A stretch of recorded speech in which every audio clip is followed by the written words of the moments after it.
আমার উপর আস্থা রাখুন। আমি আপনাদেরকে বলছি এই বাংলাদেশের 80 থেকে 85% সমস্যার সমাধান হয়ে যাবে যদি দুর্নীতিমুক্ত প্রশাসন আমরা তৈরি করতে পারি। সকল পর্যায়ে যদি জবাবদিহিতা প্রতিষ্ঠা করতে পারি, তাহলে আমার এলাকার উন্নয়ন বলেন, আমার এলাকার শিক্ষা প্রতিষ্ঠান বলেন, আমার এলাকার সামাজিক কাজ বলেন, অর্থনৈতিক অগ্রগতি বলেন, সকল ক্ষেত্রে আমরা সবার আগে এগিয়ে যেতে পারবো।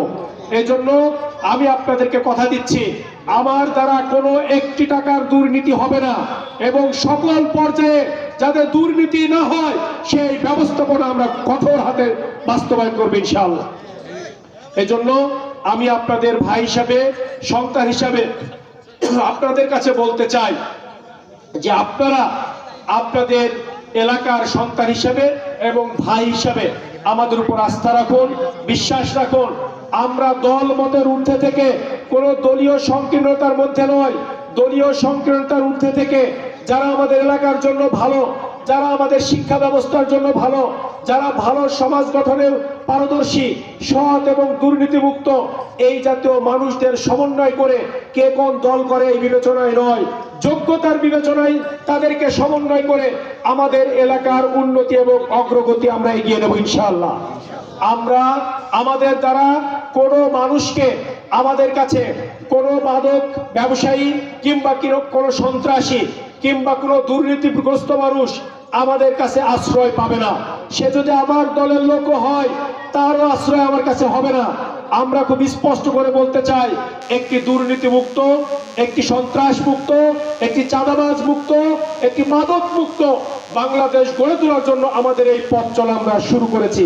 সুতরাং এই পথ চলায় যতক্ষণ পর্যন্ত আমার এলাকার মানুষকে একটি স্বস্তি না নিয়ে এসে দিতে পারবো, ততক্ষণ পর্যন্ত আমাদের এই পথ চলা শেষ হবে না ইনশাআল্লাহ। আমরা সকলে মিলে আমাদের এই চুয়াডাঙ্গা আলমডাঙ্গাকে একটি নিরাপদ চুয়াডাঙ্গা আলমডাঙ্গা গড়ে তুলতে চাই। আমরা আমাদের এলাকায় একটি স্বস্তির নিঃশ্বাস ফেলতে চাই, সকল প্রকার হুমকি ধামকি মুক্ত একটি নিরাপদ আবাসস্থল গড়ে তুলতে চাই। কে কোন দল করবে, কাকে কে ভোট দিবে, এ ব্যাপারে ভবিষ্যতে আর যেন কেউ হুমকি ধামকি না দিতে পারে, সেই রকমের একটি সমাজ আমরা গড়ে তুলতে চাই।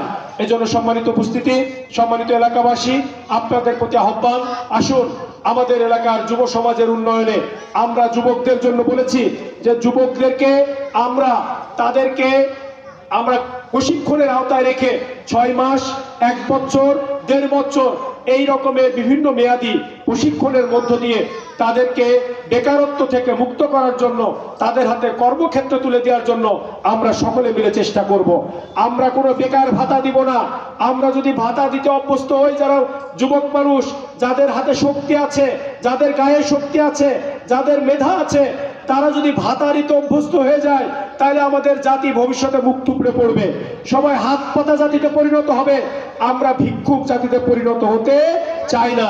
আমরা আমাদের যুবকদেরকে কর্মক্ষম হিসেবে গড়ে তুলে, যোগ্য হিসেবে গড়ে তুলে তাদের দিয়ে আগামীতে একটি সুন্দর বাংলাদেশ গড়ে তুলতে চায়। তারা দেশের মধ্যে যেমন কর্মক্ষেত্র খুঁজে পাবে, সরকারিভাবে তাদেরকে বিদেশে প্রেরণ করে বিদেশ থেকেও আমরা রেমিটেন্স আদায়ের ব্যবস্থা করব ইনশাআল্লাহ। বিদেশে যে সমস্ত আমাদের ভাইয়েরা থাকেন, বন্ধুরা থাকেন, তারা যেমনি দেশের উন্নয়নে ভূমিকা রাখছেন, আমরাও তাদের পাশে থেকে তাদের পরিবারের নিরাপত্তা এবং বিদেশে তার যে কোনো প্রকার সমস্যার সমাধানের ব্যাপারে আমরা সবচেয়ে বেশি অগ্রগামী ভূমিকা রাখবো ইনশাআল্লাহ। এজন্য সম্মানিত ভাই এবং বন্ধুরা, আপনাদের কাছে উদাত্ত আহ্বান জানাতে চাই, আপনাদের কাছে বলতে চাই, আসুন সকলে মিলে সব জায়গায় যে পরিবর্তনের যে গণজোয়ার তৈরি করেছে ন্যায় এবং ইনসাফের পক্ষে, বাংলাদেশকে একটি পরিবর্তনের পক্ষে, বাংলাদেশের মানুষের অধিকার পাইয়ে দেওয়ার পক্ষে, একটি ভয় ডরহীন বাংলাদেশ গঠনের পক্ষে, হুমকি ধামকি মুক্ত একটি বাংলাদেশ গঠনের পক্ষে আমরা সেই আন্দোলনের প্রথম সারিতে থাকতে পেরে আমরা নিজেদেরকে গর্বিত মনে করছি এবং আমরা মনে করি আল্লাহ আমাদেরকে এই জন্য কবুল করেছেন। এজন্য আল্লাহ শুকরিয়া আদায় করছি, আলহামদুলিল্লাহ। সম্মানিত উপস্থিতি, আমরা এই বাংলাদেশ 54 বছর হয়েছে স্বাধীন হয়েছে। একটি স্বাধীন দেশের মানুষ সকলেই স্বাধীনভাবে তার মত প্রকাশ করবে, রাজনৈতিক চিন্তাদর্শের প্রকাশ করবে, সে তার কথা বলবে। কোনো রাজনৈতিক দলের কোনো ব্যক্তি জোরপূর্বক তার মুখ কণ্ঠকে আটকিয়ে দেয়া অথবা রাজনৈতিক দর্শনকে চাপিয়ে রাখার চেষ্টা করা, অথবা তাকে মিথ্যাভাবে হয়রানির শিকার করে রাজনৈতিক মামলা দিয়ে মামলা বাণিজ্য করা, এটা কোনো স্বাধীন দেশের চরিত্র হতে পারে না। কিন্তু আমাদের এই বাংলাদেশে দীর্ঘ 54 বছরে আমরা তাই দেখে এসেছি, সেভাবেই বড় হয়েছি। একটি দল ক্ষমতায় আসে, আরেকটি দলের উপরে জুলুম পীড়ন চালায়, মানুষকে হয়রানি করার চেষ্টা করে, মানুষের উপর জুলুম পীড়নের চেষ্টা করে, মানুষকে মিথ্যা মামলা দিয়ে তার পরিবারকে সর্বশান্ত করার চেষ্টা করে। আমরা বলতে চাই, বাংলাদেশ জামাত ইসলামীর নেতৃত্বে যে ঐক্যবদ্ধ বাংলাদেশ গঠিত হয়েছে, যে জোট গঠিত হয়েছে, আমাদের প্রধান টার্গেট রাজনৈতিক এই শিষ্টাচার বহির্ভূত আচরণ আমরা বাংলাদেশ থেকে নাই করে দিতে চাই।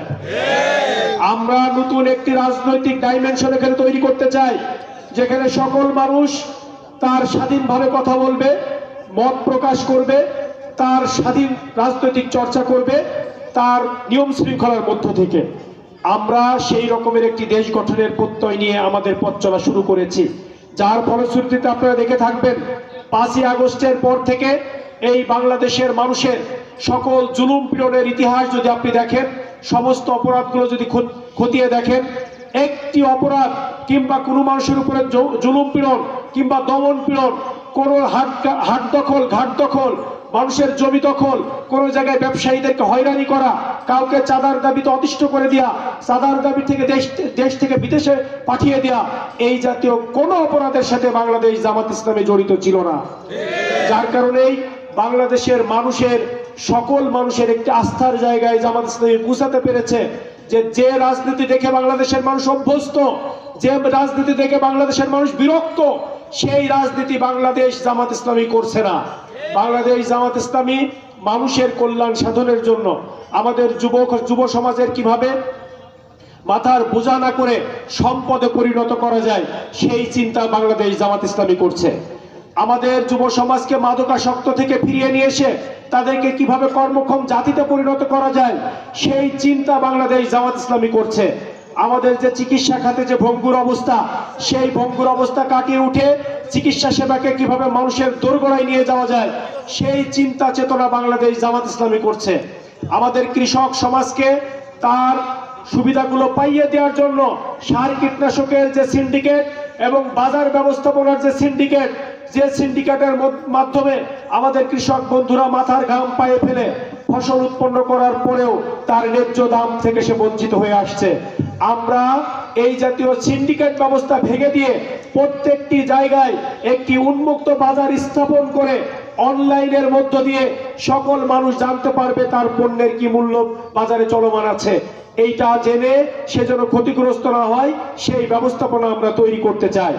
আমরা তৈরি করতে চাই আমাদের কৃষকদের যে পণ্য উৎপাদিত হয়ে থাকে, সেই পণ্য সংরক্ষণের জন্য আমাদের হিমাগার থেকে শুরু করে অন্যান্য সংরক্ষণের ব্যবস্থাপনা আমরা তৈরি করতে চাই।